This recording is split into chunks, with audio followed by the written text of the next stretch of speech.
মাননীয় পররাষ্ট্র প্রতিমন্ত্রীর কাছে জানতে চাইছি যে আমরা জানি যে সিডো হচ্ছে একটি নারী অধিকার আন্তর্জাতিক পূর্ণাঙ্গ দলিল, যেটা 1979 সালে গৃহীত হওয়ার পর 1980 সালে শহীদ প্রেসিডেন্ট জিয়াউর রহমান সেটাতে অনুস্বাক্ষর করেন। তো আপনি কি মনে করেন যে এই যে শহীদ প্রেসিডেন্ট জিয়াউর রহমানের নারীর অধিকার আদায় বা নারীর যে সম্পূর্ণতা স্বয়ংসম্পূর্ণতা অর্জনে আমাদের প্রেসিডেন্ট জিয়াউর রহমানের ভূমিকা কতখানি ছিল? শহীদ প্রেসিডেন্ট জিয়াউর রহমান এই যুগান্তকারী কিছু সিদ্ধান্ত নিয়েছিলেন। উনি নারীদের সক্ষমতা, নারীদের বিভিন্ন জায়গায় উনি যেই শুধু গার্মেন্টস সেক্টরে উনি যে রেভলিউশন এনেছিলেন, আমাদের প্রাইভেট সেক্টরে ইন্ডাস্ট্রিতে যিনি রেভলিউশন এনেছিলেন, সেটা সবচেয়ে বেশি সুবিধা কিন্তু পেয়েছে নারীরা। কারণ গার্মেন্টস সেক্টরে আপনি দেখেন নারীদের ক্ষমতায়নের সবচেয়ে উজ্জ্বল এক্সাম্পল হচ্ছে আমাদের আরএমজি সেক্টর। এই খাতে যত নারীরা কাজ করে, হাজার হাজার নারীরা কাজ করে, সেটা কিন্তু বাংলাদেশের অর্থনীতিতে একটা রেভলিউশন এনে দিয়েছে এবং সারা পৃথিবীর মানচিত্রে বাংলাদেশকে একটি বড় জায়গায় এনে দাঁড় করিয়েছে। তো সুতরাং এইখানে তো শহীদ জিয়ার অবদান, ওনার ভিশন, উনি দেশকে কোথায় নিতে চায়, দেশের নারী সমাজকে কোথায় নিতে, ওনার ভিশনটা অপরিসীম। এবং সিডো যেটা বললেন, এটার জিনিসটা হচ্ছে যে it's a convention for against discrimination against women. এটার একটা দলিল তখন ইউএন থেকে করা হয়েছিল। সব রকম ডিসক্রিমিনেশন থেকে নারীদেরকে কিভাবে আমরা বের করে নিয়ে আসবো।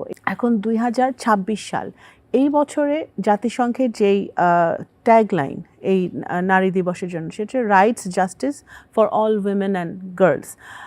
তার মানে কি, এত বছর পরেও কিন্তু আমরা এখনো ফাইট করে যাচ্ছি দুর্ভাগ্যবশত। রাইটস আর জাস্টিসের জায়গাটায় কেন জানি নারীরা, শিশুরা সবসময় পিছিয়ে থাকে এবং সেই জায়গাটায় কিন্তু আমাদের যুদ্ধটা চলমান রাখতে হবে। যেহেতু বাংলাদেশে এখন একটি গণতান্ত্রিক সরকার এসেছে, মানুষের ভোটে নির্বাচিত সরকার এসেছে, আমাদের পায়ের নিচে মাটিটা অনেক শক্ত। আমরা মানুষের জন্য বা নারীদের জন্য, নারী সমাজের জন্য অনেক বেশি কাজ করতে পারবো। অনেকে সামাজিক কারণে ভয়ে তারা সামনে আসতে চায় না। এই জিনিসগুলো কিন্তু সামাজিকভাবে আমাদের যেভাবে যুদ্ধটা চালিয়ে যেতে হবে, রাজনৈতিক অঙ্গনেও সকল স্টেক হোল্ডারকে, সকল দল, মত, ধর্ম, বর্ণ নির্বিশেষে আমাদের এই জায়গাটায় একটা কনসেনসাস আসা উচিত যে নারীদের ব্যাপারে, নারীদের আমাদের রাইটের ব্যাপারে, তাদের যোগ্য জায়গায় যোগ্য নারীটা আসবে সেই জায়গাটা এবং তাদের অধিকার প্রতিষ্ঠার ব্যাপারে আমাদের সকলের একটা ঐক্যবদ্ধ প্রচেষ্টা থাকতে হবে। এবং আইনের শাসন, যদি গত 17 বছর আমরা আইনের শাসন দেখি নাই, গত 17 বছরের সকল ঘটনাটাকে রাজনৈতিক কালার দেওয়া হয়েছে।